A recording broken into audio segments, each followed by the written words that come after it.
Good afternoon. Welcome back to the B&H Event Space. Today we're talking about mentorship and why it's a good thing to invest in yourself.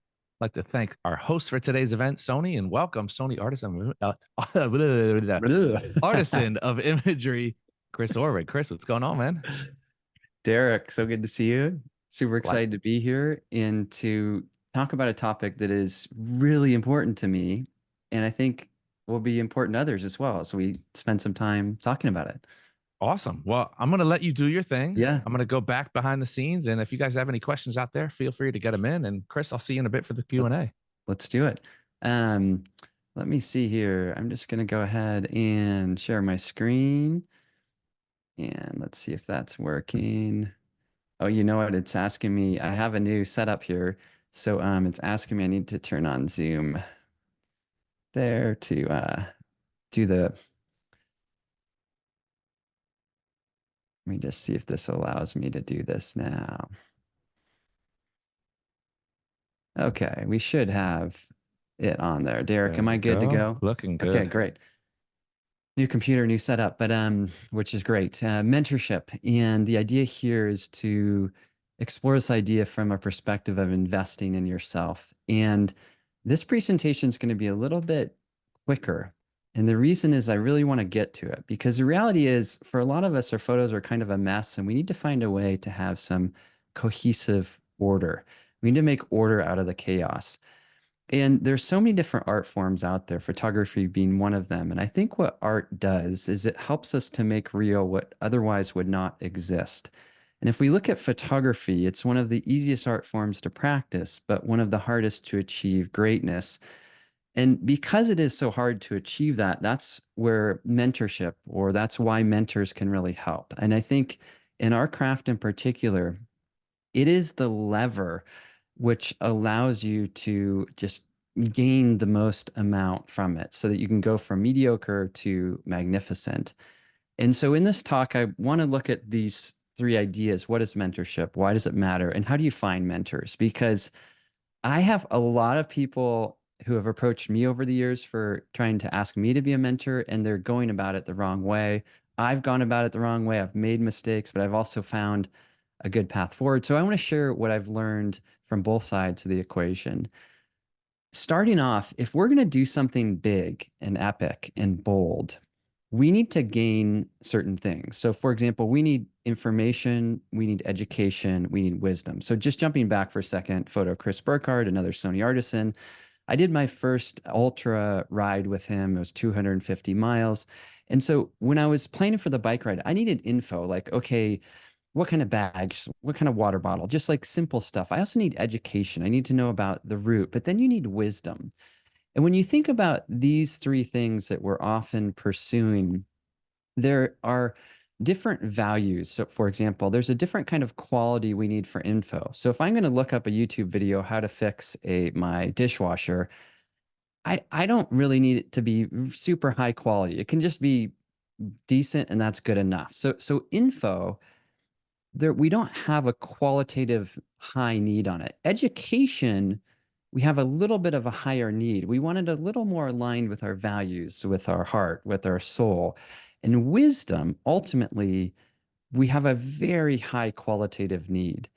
And so as we get into this idea of a mentor is someone who can provide us with that 10 plus factor. For example, if we need to learn how to, I don't know, change a setting on our camera, we can just go information or we can watch an educational video. But if we're talking to our mentor, it's different. And so, in this idea of mentorship, I really want to anchor it in some of these conversations we've had before, which is gear. I've done these webinars on gear, on lenses, and talked about how certain lenses and cameras afford us the ability to achieve different looks and to capture different frames. And gear is incredibly foundational in all that we're doing.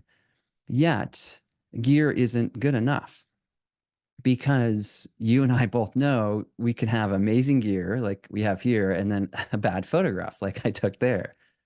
But what the mentor does is they start to point things out that we might have missed, like the expression on the face, the background that's too bright, the lower area that's in shadows. And then they can help us figure out, oh, well, what if we have the subject lean down, look up towards the light a little bit, change our exposure, connect, change the pose, all those things. It can get us somewhere. If we rewind a little bit into my own journey, this is one of my first wedding photographs of a bride. It's just so bad, right?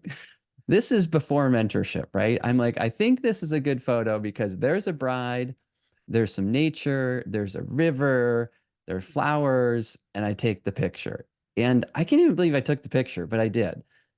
But you and I know that what we do is we get some information, we get maybe some education, and we work on things on our own. And on our own, we can do a little bit better. So this was a wedding then a little bit later. And then there's a bride, and so I have a little bit better composition. It's not amazing, it's not horrible. So I'm making progress. But then the mentor factor is the one which helps us to create images in whatever category it is that you like to work in, that is iconic, that stands the test of time, it potentially transcends the genre of the photography you're in. What I mean by that is if someone doesn't like weddings, they still like the picture. If they don't like landscapes, they still like the picture, right? Whatever it is. And the mentor is someone who helps us do that. Here's a selfie before the mentor, just on our own. We know how to do these things. But this was, with iPhone, I'm a photographer out in the field and living the adventure. And then with a mentor and with that influence, suddenly I'm able to capture another self-portrait, but it's worthy of a cover of a book. And so this really, at least in my experience, like every great picture I think I've been able to get close to taking has been as a result of mentorship. And this isn't just the one-off picture, but it's also the process in each and every shoot I go through. So I start off and I am getting better and better and better in the moment. So it's not just year by year, but it's in the moment when you're there. The pictures aren't good. You want something better. The pictures are awkward on the left. You want something more iconic and timeless and interesting on the right. You have kind of a behind the scenes or you have a really strong image. And the images, I think that as I was preparing for this, really looking back, I was seeing this direct influence on the person who has mentored me, which I'll talk about in a little bit, and how that has just impacted me in such big ways, whether it's photographing on the left for a job, on the right, a stranger, or both of these people were strangers. The mentor role is someone who helps you build on the foundation of your gear. That's why I wanted to start with gear, all that technical information, education that you have, and then says, huh, what else could we do here? I want to highlight that I do offer coaching and mentoring. And if you're interested or if something I'm saying resonates, you can always check that out. Just my website, chrisorg.com. The process always begins with a 15-minute call where we just chat.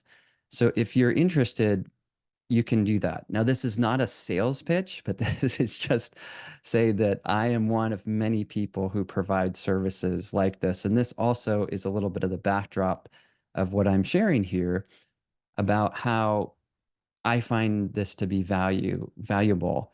And what a mentor, I think, helps us do ultimately is find and develop our inner voice.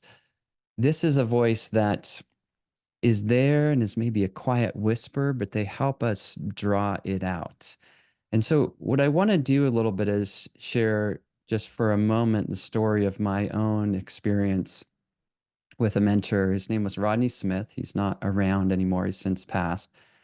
But he was an amazing man and photographer. And I first encountered him through a gallery show at the photography school where I taught. And after that show, I had asked him if I could hang a couple photos in my office. This was one of them, and this was another. And I kind of lived with his work. One of the things that you tend to want to do with a mentor is not just swipe and like, but you want to really live with it. Other mentors we'll talk about a little bit later. I'll open up a book and I'll leave it on my desk So I like to have visual artifacts surrounding me. So you want to have this closeness, this intimacy to their work. And what was interesting is people would come into my office and they would look at it and they like some people would say, like one person said, I don't like the timing of that. I was like, wow. And he this was all film, Hasselblad.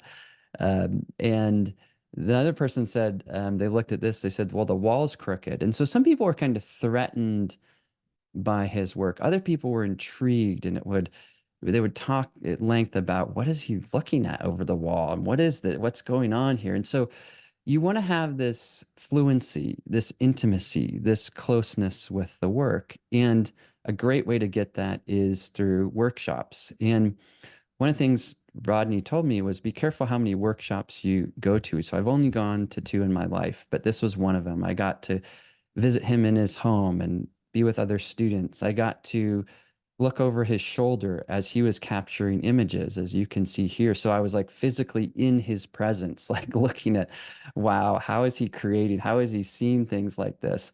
I got to see him work from other angles. I got to look through his viewfinder and see what he was seeing and talk to him about what was catching his eye.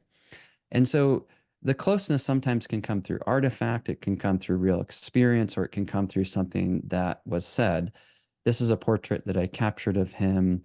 And one of the things that he said, which has really stuck with me, is that stillness of hand cannot make up for emptiness of heart.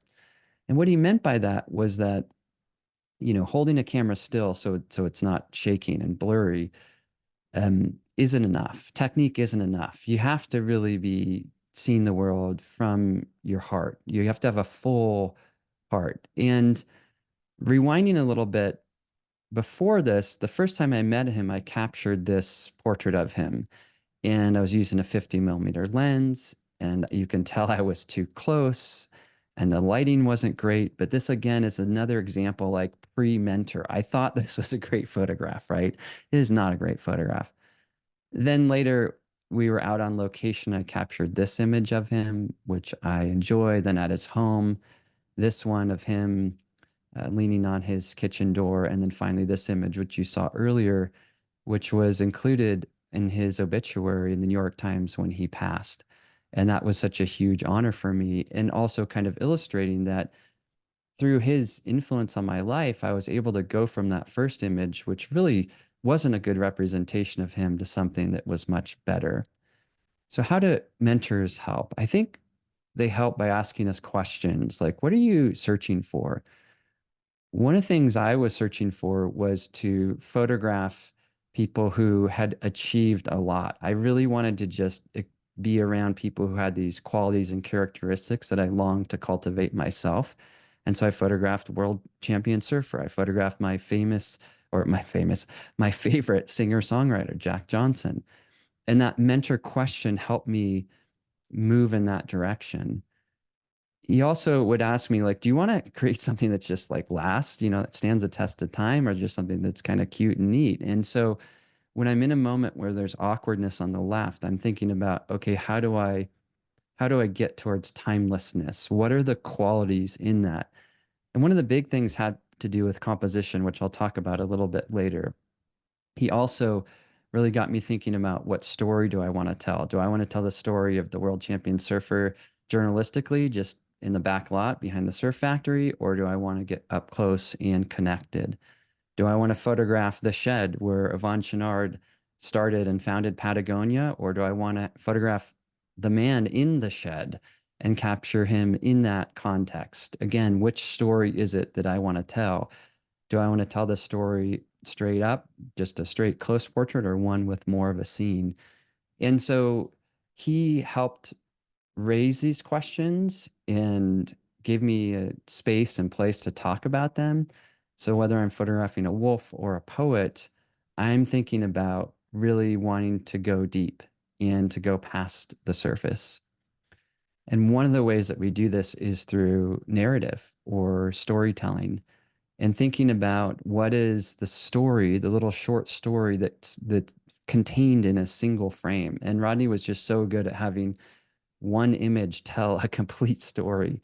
And so that helped me to approach and think about things that way. Now you can see that my work does not look like his. I mean, there are some little influences, but it doesn't look like his. And the point of mentorship is not that you replicate what someone else does, but you discover and find your own voice and really lean into that in a beautiful way. One of the ways that he influenced me was he had a book called Hats, or still has a book called Hats. And so I started to really like hats. He had a background in fashion. I did not.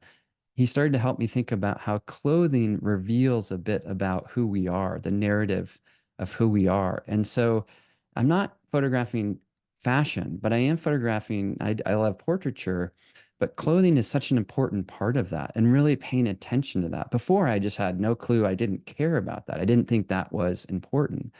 So whether it was the hat or a little part of the clothing, it's paying attention to details. Fashion photographers are so, so good at noticing small details, especially when it relates to clothing, hair, and makeup. So he helped me tune into that. Again, whether I'm photographing strangers or on commercial jobs or personal work, I'm tuning into these qualities always, always though, from the heart and always searching for ways to really connect with people in a soulful way. But you can start to see some of these themes showing up. So this is getting to the end of my slide deck here, which is how do we find a mentor? So what I want to do is just stop sharing for a moment and talk about that a little bit and also share one story from Rodney. And then Derek, I'm sure you'll have some thoughts too. But I'm going to share one story, which was I went to his workshop and I had my work all printed. There was, I think, 15 people there, and he would do a portfolio review and he reviewed my work. I was so nervous and excited and all the things. And he looked at the images and he said, you know, when I look at this work, I think, wow, this person's a really good photographer. And my heart just like soaring, right? I'm like, this is the, he's like, they care so much about their subjects. But then when I look again, and I'm just like, oh no, here it comes, right? He said, I can see that he isn't committed to the frame. And as a result of that, he's letting his subjects down. And what he meant by that was that, or what he was telling me through that was that I needed to work on composition. But what good mentors do is they find a way to translate a concept like that into language that makes sense to me. By what he told me was, I'm letting my subjects down, which is the last thing I want to do. And he knew that. So I was like, I'm going to work on composition, come hell or high water, whatever. I'm going to become so good at composition because that's how I can tell soulful, connected, heart-filled, warm stories, right? And capture all these portraits that I love to do. And it takes that mentor role because you're kind of giving them that place to provide that kind of feedback. And so they can provide us this really deep feedback that we couldn't really hear any other way. Like I had heard 100 times, work on composition, work, but I never like stuck. So mentors provide that for us. Okay, so let me tell you my three things and then I'll bounce back to you. The first way to find a mentor, I think, is to be stealth and secretive. In other words, what you want to do is you want to say, you know what? This person's going to be my mentor. They don't know it. I know it. Game on. And you study their work, and they can be living or passed away. You study their work, you listen to their words, and you really take it to heart. Like, what is this person all about? What do they care about? What are they into? How can I gain influence from them? So rather than just kind of admiring work, like, wow, that's great, you're deconstructing it. Rather than just listening to their podcast and saying, oh, that was pretty funny or fun, you're taking notes on it and you're journaling and then you're reflecting and then you're building an assignment and then you're going and doing that assignment based on 3 words that they said. Does that make sense? So the first way is to be stealth and to just decide this person's my mentor. Game on. The second way is to find someone to connect with. So the way that I connected with Rodney was through written correspondence. I met him at that gallery showing, and afterwards, I sent him a letter and we corresponded back and forth via letters. And it created this deep connection. Now, whether or not you have someone's address, there's other ways to do this. You can, really engage with the work that they're doing, connect with them in neat ways. And so it's like making that connection first and showing that interest and building a natural organic relationship. And then from there, explore how that could be converted into a mentorship. And always with that in mind, exploring, like taking it small steps at a time. Like you can't just go to someone, I couldn't just be like, Derek, will you mentor me? And you're like, whoa, what? I don't even know what that means. I don't even know you. Who are you? Right. Um, but if we had that connection, that's a natural foundation for that to grow. And then the third way is to really sign up for a program. And that's why I wanted to highlight those slides is sometimes the other methods aren't enough. And that's what I've found in my own life too. Sometimes I need to be like, you know what? I'm going to do 6 mentoring sessions with this person.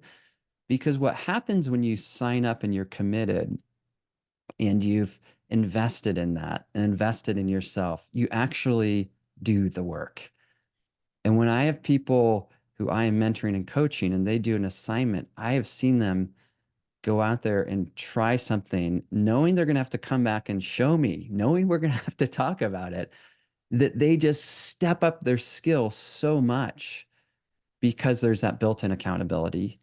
But it's in that context of quality, of depth, of value alignment.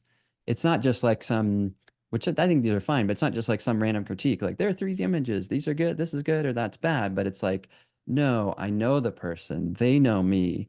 We can really go back and forth and find a way to get into the work. So there you have it. There are a few thoughts on mentorship. Derek, what's coming in for you? What reflections do you have? I'm a big fan of mentorship. I Yes. mentor. I have been mentored. Currently, I mean, I think everybody, when we get to our point, you have a mentor, whether it's a regular thing or not. If you're smart and you're successful, it's a lot of it is due to having someone that, like you said, they're not afraid to take the gloves off. That's what we need, especially at our level. The more experience you get, sometimes the less you think you need help. You should always be a student of the game. You should Yeah. always be constantly learning. And I like that you pointed out the difference between, because we do a lot of critiques and I critique images, and Yeah. it's so hard. We actually just did one earlier this afternoon, and I felt like I was being so negative and tearing into the images. And I sat there after and I'm like, I think what I had a hard time with is I'm speaking into the void. I'm not Mm, talking to the person directly. I don't, I can't sit there and have a conversation and we don't have that level of trust built to where, like Chris, we talk all the time and we talk on a right. very real level. And Yes. we've both kind of leaned on each other for, help or for guidance or even just advice. Like, hey, am I on the right track? Or what are your thoughts on this? And it's all with an open veil. There's nothing, the curtains are pulled back. And I think that's where mentorship takes things to the next level, because it's one thing to beat the brakes off somebody in a critique, Right. and that person might not be receiving it well. They might not hear anything of value that you had to say because there hasn't been that trust. But when you find a mentor and it's the right person, and you know that it's more than about your work, it's about building that connection. I think that connection is what really takes it to the next level. Because, we have a connection, Chris, and I can tell Yeah. you, like, Yeah. hey, I don't think this is your best work. Right. Or I feel a Right. little lost, or I don't feel like this is you. And I feel like I'm missing something in this, that it's not getting me where I need to be and where I've seen your other work go. That's what you have to be able to do. And I think it's more about the reciprocation and be you receiving it that takes you to the next level. Because if I don't have that connection, I love the example you showed of the one portrait, and you're like, I think this is a great portrait. And then the one with the umbrella, and it's like, oh my God, that's like night and day, those two images. And I've taken so many images like that first one. And like you're like, it just doesn't, like, okay, good shot. But Yeah. there's just something missing. And I think the key is with mentorship, it's getting over the hump. Until you have a mentor, all the advice in the world, all the learning, we've talked about, you know, the Yeah. steps that we take. Yes. You know, there's YouTube, there's going to workshops, and all of this is kind of leading up to that pinnacle of finding a good, solid mentor who is giving you catered instruction and insight. I think it's beyond advice, it's more insight. It's someone who is learning about you as a person, as an artist, and taking what they know and applying it. Yeah. Yeah. And they know the context of your life. I think it's really important. Like people I've worked with, like someone I'm mentoring right now, she just had a kind of a family crisis. I'll just keep it kind of vague. But like that's an important thing to know Yeah, when you're creating an assignment, providing critique, discussing gear, whatever, all the things like that as the context is very important. Or like you said, you might say like, hey, Chris, like this, these images feel kind of lifeless. And as because we do have this, like, I feel like this co-mentorship relationship, which is so fun. And then I could say, you know what? I'm feeling kind of lifeless and I'm just feeling fried and burned out. And you would say, okay, well, tell me about that. And I would say, well, I feel like I'm just repeating myself. And then you would say, well, in what way? Or, and I'm making this up, but I could see us doing this, right? totally, totally. And then you could say, well, Chris, you would ask a question. Well, what would be another way to do this? Then we had this call actually the other day. And then you gave me all these ideas. You were talking about your own life, and I didn't want to take your ideas weren't exactly what I wanted to do, but they helped trigger my own ideas. And suddenly I had a breakthrough. And that I think the context of life is so important. Even like, um, how is the income flow going? How is stuff at home, the family? I don't know, all the things. And the mentor can kind of take that all into the equation. And also, I feel like they can see you well enough to know when you're kind of bluffing or when you're hiding. Or I think that's what Rodney did with that. Like, I had all these great connected work, I was showing him all these beautiful prints, and he knew that he could see through that I was trying to impress him. And so he kind of was like, these are impressive and good. Like, okay, Chris, like, but also I'm going to weave in this thing about composition. Right. And so he knew, but he's not just like, it's also not flattery. I guess this is a very important part with mentoring because mentors don't beat you up, but they also don't flatter because what's one thing that happens to me is have a photo shoot and I'll feel like I just failed. It was not any good. And then I'll have some friends that say, oh, come on, Chris, you're so good at what you do. It's fine. And I'm like, no, I'm not. And a mentor will say, if I say I failed, they'll say, okay, tell me about it. They won't say like, oh no, you're great and you could never fail. And but the mentor will be like, well, how'd you fail? And I would be like, well, this, and this. And they'll say, okay, what could you have done differently? This. And then you walk away being like, oh my gosh, they can handle your failures, they can handle your successes, and it's this beautiful thing. And there's this challenge and accountability that comes together, which is alchemy. And part of, you and I had talked about wanting to keep this webinar short because I think at some point we get it. And what we need to do is take action. And so that's really what I'm encouraging people to do. Hopefully, with this talk, is just to kind of think like, yeah, maybe mentorship is something I need to do. I want to take action in some way. And the three ways that I'm saying are stealth, just like decide this person's a mentor, get a photo book, open it up, live with it for 30 days on your desk, study their work, their way they walk, the talk, all the things.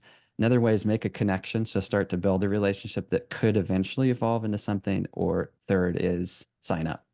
Um, yeah, we had maybe a question come in. Did you Yeah, see that? you know Or what? Yeah, yeah, let's grab a quick question before, again, we wanted to keep this short. We didn't want to yeah, beat the idea. We do want you guys yeah, to take this and sit with it for that yeah, extra half an hour that we're not talking. yes, So Elizabeth, one of our longtime viewers here, yeah, thank you for joining us. We'll kind of condense this all into one thought here. Do you not yeah. think showing 3 pictures could not be a start to a mentorship? And is it better to find a mentor within your photography interest, for example, landscapes or portraiture? Yeah, I mean, Elizabeth, awesome question. First of all, alignment's really important. So for me, I would only work with someone who I feel, let's say like Derek, who aligns values, how he lives, how he's a dad, how he operates in the world, and the work that he creates. So it's really key that both of those things are super aligned because you don't want to have someone who's like really good at their field and horrible at life, or really good at life, maybe and horrible in their field. And so yes, um, I think finding the alignment and obviously topically that really helps as well. But Derek and I shoot different things. Um, and so our topics aren't aligned. And so sometimes having it close but a little bit off helps. That's what Rodney was for me. I do not do photography like him, but it was close enough. So there's that. And then I don't think showing pictures is a good start to a mentorship because that's like, hey, can you help me with my pictures? And that's like a mentorship. And think if we were in another field, let's say finance, my brother-in-law's in finance, you wouldn't be like, hey, here are three investments I made, you know, could you be my mentor? No, you would like sit, you would get to know them. You would know what makes them tick, who they are. Eventually the work's going to come in, but the work comes in later. Like when I was writing letters back and forth with Rodney, there were no pictures in those. This was just about humanity. And I've done this as well with like I love wood carving, and I've written letters to a wood carver, and he's given me advice back and forth, and so he's become a sort of mentor in that space as well. But I'm not like saying, "Hey, here are three things I carved. What do you like?" And people jump to that too quick. They also jump to thinking like they'll ask me like, "Hey, could I take you out to coffee?" My life is so busy and full. That's kind of a pain for me. And they think it's nice, like I'm getting a free coffee, but it's an hour out of my life when I should be doing the work. I don't know the person. They're just passing through town. I've got to pick my kids up for carpool. I got to do a webinar. And so, although that seems like a good starting point, I don't think that's a good starting point either. I think there has to be a relational context. It would be like you and I are friends. If I came to New York and was like, Derek, could I take you out? Let's head out to dinner. Let's go out to coffee. We could do that at this stage. But if I had just met you, it's too tenuous.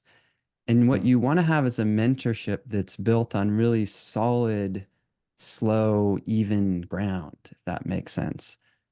And not jump to like take from that person too quickly.